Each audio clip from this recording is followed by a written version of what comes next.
Bonjour à tous. Accident mortel dans le Jura. Une femme de 43 ans est décédée samedi soir à la Chailleuse suite à un violent choc frontal sur la route départementale 72. Le conducteur de l'autre véhicule, un jeune homme d'une vingtaine d'années, a été blessé et transporté à l'hôpital de Lons-le-Saunier. Les gendarmes ont ouvert une enquête pour déterminer les causes de l'accident. Un drame sur le canal de Bourgogne. Un homme est mort vendredi soir après une chute dans une écluse à Belnoz-sous-Pouilly en Côte d'Or. La victime est décédée dans l'ambulance lors de son transfert à l'hôpital. Le parquet de Dijon a ouvert une enquête et demande un examen du corps pour préciser les circonstances.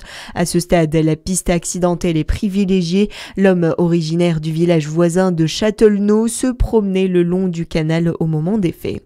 Interpellation à Besançon. Dans la nuit de samedi à dimanche, un homme de 57 ans a exhibé ses parties génitales devant des policiers.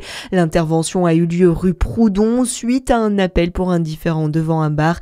Il a été placé en garde à vue et sera jugé le 28 mai 2026 en comparution sur reconnaissance préalable de culpabilité. Donnez votre avis sur le futur crématorium. Une enquête publique est ouverte pour la création du crématorium de Monson en Saône-et-Loire jusqu'au 1er décembre. Les habitants peuvent consulter le dossier en mairie ou en ligne et laisser leurs avis et propositions. La construction du crématorium sur la zone du Pré-Long durera 2 ans avec une concession de 34 ans. Dans le reste de l'actualité, Volodymyr Zelensky à Paris aujourd'hui. Le président ukrainien va être reçu par Emmanuel Macron qui souhaite réaffirmer l'engagement de la France aux côtés de l'Ukraine. Depuis le début de l'invasion russe, il y a plus de 3 ans, le chef de l'État s'est toujours montré très proche de son homologue ukrainien qui se rend dans l'Hexagone pour la 9e fois depuis le début de la guerre.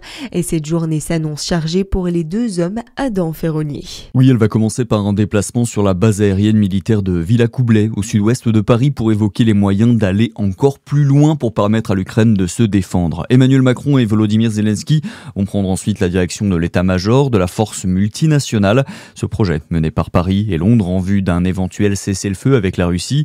Ils tiendront ensuite une conférence de presse ensemble depuis l'Elysée avant un déjeuner de travail en tête-à-tête.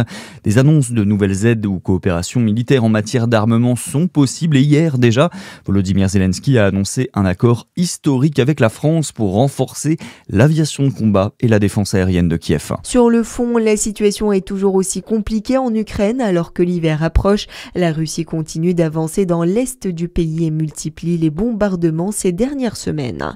Et puis en foot, rendez-vous en 2026 désormais. L'équipe de France a remporté hier soir son dernier match de l'année face à l'Azerbaïdjan. Une victoire 3-1 des Bleus à Bakou dans cette ultime rencontre des qualifications au prochain mondial. Très bonne journée à tous et à suivre votre météo sur Fréquence Plus.